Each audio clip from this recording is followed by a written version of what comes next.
Хабарымыз жалғастырамыз. Сот төрелігі академиясын дамыту тұжырымдамасының жобасы әзірленді.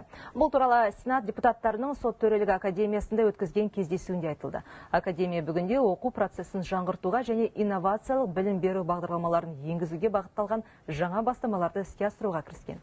Сондай ғылыми зерттеулерді кеңейтуге бағытталған оң шаралар қабылданып жатыр. Бұл судьяларды даярлау сапасын арттыруға септігін тигізбек.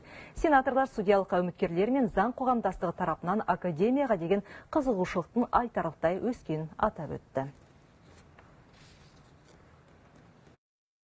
Мы проводим масштабную работу. Академия кеңестің қарауына берілгелі мекеме сапалы өзгерістер кезеңін бастап өткеріп жатыр. Білім беру бағдарламаларын жетілдіруге және ғылыми зерттеулерді кеңейтуге бағытталған тиімді шаралар қабылдануда. Қысқа мерзімді перспективадағы маңызды қадамдардың бірі ғылыми педагогикалық магистратура мен докторантураны енгізу болып отыр. Бұл судьялардың біліктілігін одан әрі дамыту үшін жаңа мүмкіндіктер береді.